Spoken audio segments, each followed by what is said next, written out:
have Mr. Carlson come and entertain us.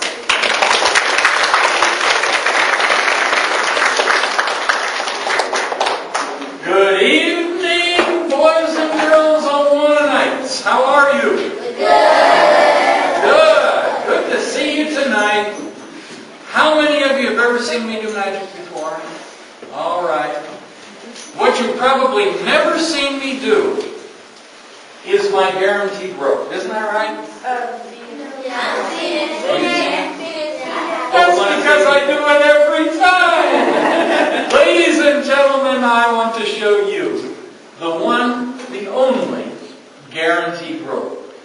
I'm bringing this guaranteed rope all the way from St. Louis, Missouri, because that's where I live. My wife and I are missionaries in St. Louis, Missouri, and some of the people that we work with are boys and girls just like you, except they're very, very poor. In fact, some of the boys and girls tonight might not have even seen their mommy or their daddy for a day or two, and they've had to look up their grandmother or their auntie or somebody to stay with. Some of them might have gone almost all day long without anything to eat unless they got something at school. And so we work with boys and girls and men and women and help them to be able to do what Jesus said. Love your neighbor as yourself. And Jesus wanted everybody to be ready to help everybody else as their neighbor. And when we do, then they can see a little bit of what the love of God is like. And so tonight, I left the boys and girls in St. Louis and the men and women there. There are other missionaries that are working with them, and my wife and I are here visiting you. But I just thought, what am I going to do to fool you? Because I'm a magician. Not a real magician. I just do tricks. But they're fun.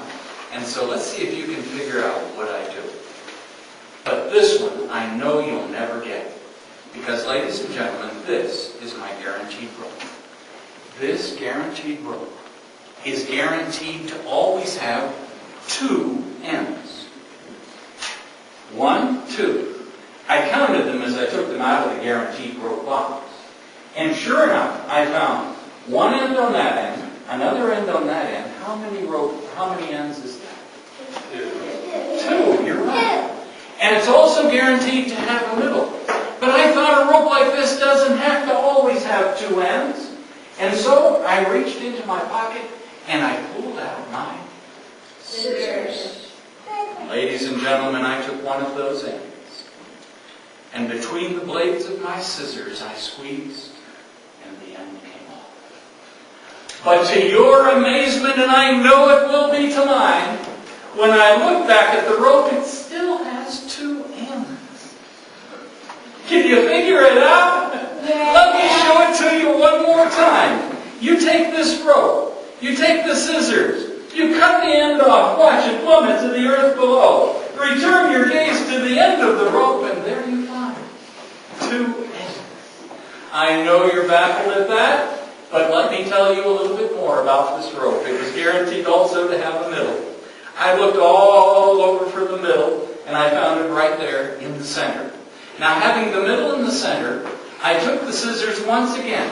Putting the blades around the rope and squeezing, I found that then I had a rope that took a little bit more in order to count all the ends. In fact, when I counted one end at one end and the other end at the other end, I found the middle was still in the center. So I figured there's got to be a way to get rid of that middle. And so, ladies and gentlemen, I took the middle, I took the ends, and I tied them together. Having tied them together, I then said, that is where the ends are. So this, being the middle, I will cut it. And when I cut it, the middle will be on the ends. And that will be the end of the middle. Then the ends. If I got rid of the middle, I can do the same with the ends. Cutting 1, cutting 2, and all I got is a knot. And a knot is something that's less than something that is because it's not. And so you take a knot that's not, and you make it knotter than it was. When you make it as knot as it can be, ladies and gentlemen, it's a rope that has two ends and one middle. You can clap.